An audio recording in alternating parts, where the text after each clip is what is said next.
गुरुजी ने जैसे ही अयोध्या नगरी में प्रवेश किया, लोगों की भीड़ एकत्रित हो गई।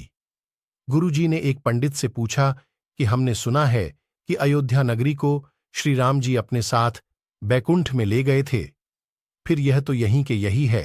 पंडितों ने कहा, वह केवल अयोध्या नगरी के जीवों को ही साथ लेकर गए थे, महल माड़िया तो सब यहीं हैं।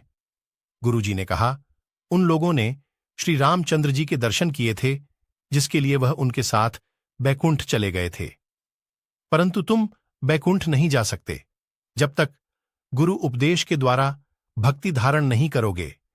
श्री गुरु नानक देव जी दीपालपुर शहर से बाहर एक कुटिया देखकर उसके पास जा बैठे। उस कुटिया में एक कोहड़ी रहता था। उसका यह हाल संबंधियों ने किया था। उस कोहड़ी ने गुरुजी से कहा कि आप मेरे से दूर ही रहो, मुझे कुष्ठ रोग है। गुरुजी कुटिया के पास पीपल के नीचे डेरा डालकर बैठ गए। दूसरे दिन आपने अपनी कृपा दृष्टि से उसका रोग दूर कर दिया और उसे सतनाम के स्मरण का उपदेश देकर आगे की ओर चल दिए। इस स्थान पर आप जी के आने की याद में गुरुद्वारा बना हुआ है, जो आज कल पाकिस्तान में है। श्री गुरु नानक देव जी दीपालपुर शहर से बाहर एक कुटिया देखकर उसके पास जा बैठे। उस कुटिया में एक कोहड़ी रहता था। उसका यह हाल संबंधियों ने किया था।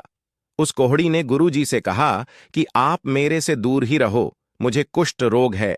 गुरुजी कुटिया के पास पीपल के नीचे डेरा डालकर बैठ गए। दूसरे दिन आपने अपनी कृपा दृष्टि से उसका रोग दूर कर दिया और उसे सत्य नाम के स्मरण का उपदेश देकर आगे की ओर चल दिए।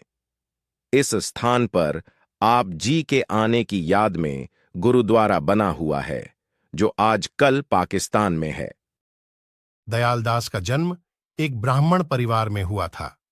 भाई दयाला माता सुलखनी, माता किशन के साथ 25 या उससे अधिक सिखों में से एक थे, जो गुरु हरकृष्ण के साथ थे जब वे 1664 में दिल्ली में सम्राट औरंगजेब से मिलने के लिए कीरतपुर से निकले थे।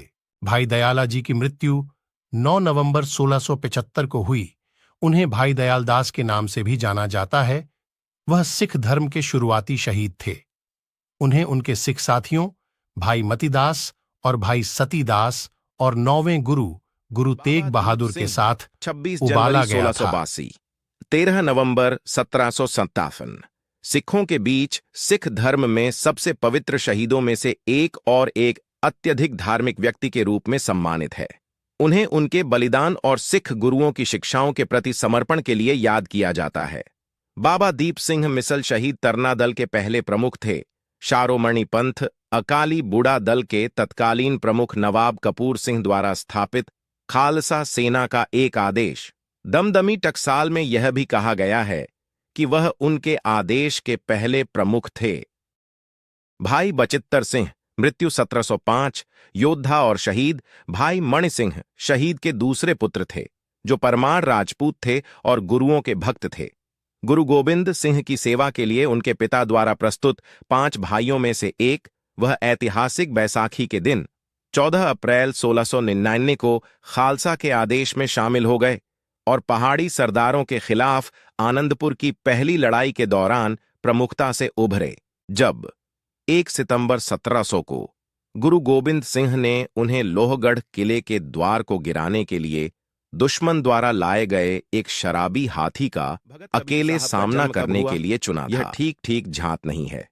एक मान्यता और कबीर सागर के अनुसार उनका सशरीर अवतरण सन 1318 संवत 1455 में ज्येष्ठ मास की पूर्णिमा को ब्रह्म मुहूर्त के समय लहरतारा तालाब में कमल पर हुआ था, जहां से नीरू नीमा नामक दंपति उठा ले गए थे। उनकी इस लीला को उनके अनुयायी कबीर साहेब प्रकट दिवस के रूप में मनाते हैं। वे जुलाहे का काम करके निर्वाह करते थे।